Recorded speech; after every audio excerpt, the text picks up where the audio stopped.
I've seen a lot of handheld docking stations on the market, and we've tested quite a few over here on the channel, but this one here definitely has some features that we haven't seen before, and it's pretty awesome. Hey, what's going on, everybody? It's ETA Prime back here again. Today we're going to be taking a look at a brand new docking station for your handheld gaming PC. And this was kind of designed for the Steam Deck because obviously the Steam Deck is one of the most popular handhelds on the market right now. But I've tested it with others like the MSI Claw A8, the AAI, the Legion Go 2, the Legion Go S, and of course the ROG Ally X. It's working with all of these devices. I mean, basically, you've got USB Type-C over to HDMI. But with this, we've got some really cool features built in that we haven't seen on a docking station yet. This is the Mount Ling Dock, and it actually just kind of showed up out of the blue. I believe they're going to be running a Kickstarter, and at first, when unboxing it, I wasn't sure what to expect with it. I didn't do any research before taking it out. And I'll tell you, over the past couple years, I receive docks all the time from different companies on Amazon. They just kind of show up out of the blue, and most of the time, I just give them to friends or something like that. But this one did look really interesting. It does support M.2 external storage. Right down here at the bottom, you can add a 4TB M.2 SSD. And inside of the box, it did come with a couple extras, like this 90-degree USB Type-C cable, a screwdriver, and some extra screws for an M.2 SSD. When it comes to I/O, around back here, from the left to the right, we've got our host port, and this is where we're going to plug our handheld into. This will also work with an Android phone that supports alt mode, or basically any device that supports USB Type-C to HDMI or video over USB Type-C.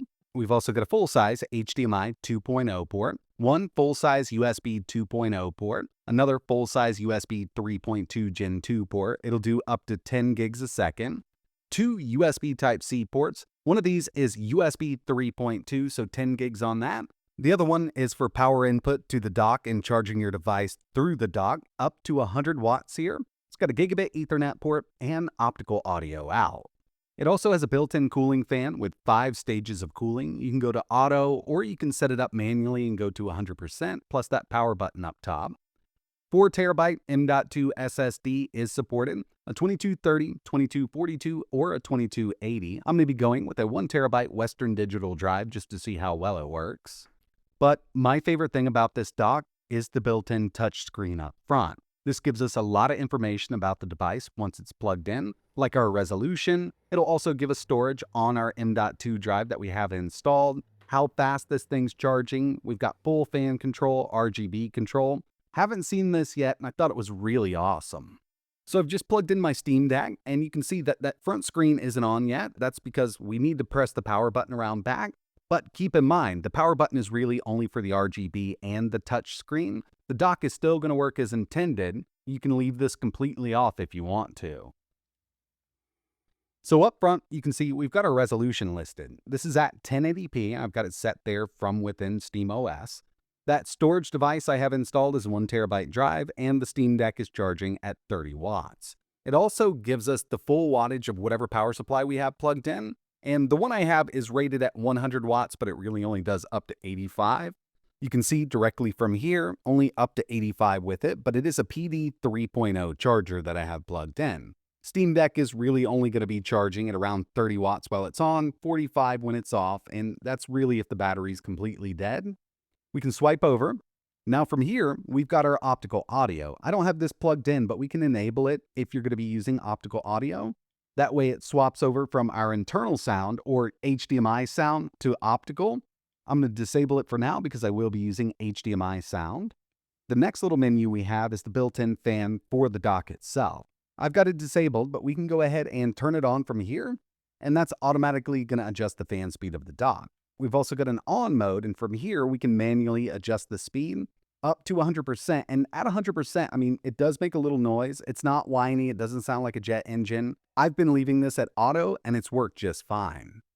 Moving over to our port menu, this is going to allow us to just kind of keep an eye on all of our ports from USB-A, USB-C. It'll tell you what's plugged into each of those ports. There's also a lighting menu, which will allow us to adjust those lights on the dock. There's a couple different modes, and in manual, you can adjust the brightness. So if you want to keep it down at night, you definitely can. There's a gradient mode, blue and red. This does support firmware updates, so maybe in the future we'll see a little more RGB out of this. I'm not exactly sure if they're using RGB lights or if it's just blue and red LEDs in here or not. And finally, we've got our system menu. This detected exactly what I had it plugged into. We can reset, we can update the firmware from here. I mean, there's a lot of stuff built into this dock that, again, we haven't seen on any dock yet. When I initially plugged in my Steam Deck, it defaulted to 1080p, and you can see right on that screen it's showing 1080p. But if I go into the settings of the Steam Deck and want to go up to 4K, I can do that, and it's actually going to swap right there on the display. Same thing if we want to go to 1440p.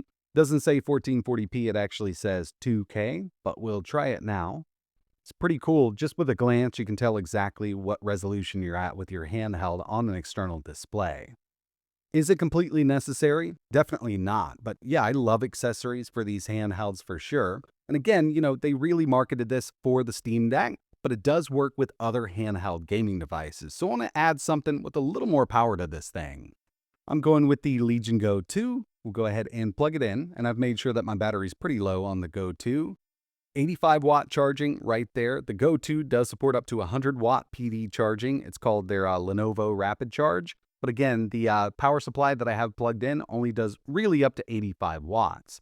I've also plugged in a mouse and keyboard, and with the Go 2, you can detach those controllers and go into FPS mode. Having something like this set up is pretty nice, but the Go 2 does have its own built-in kickstand, but it doesn't have full HDMI out. So either way you look at it, your monitor will have to have USB Type-C to video, or you'll have to have some type of USB Type-C to HDMI adapter anyway. And it does look like this is going to be launching on Kickstarter soon. I'm not exactly sure of the exact price point. I don't know if they're going to be running early bird specials or not, but I will leave links in the description in case you're interested. But yeah, I do think this is pretty cool, really innovative for a handheld docking station. If you're into handheld gaming, this is something you might want to think about. But that's going to wrap it up for this video. I really appreciate you watching. If you've got any questions, let me know in the comments below. And like always, thanks for watching.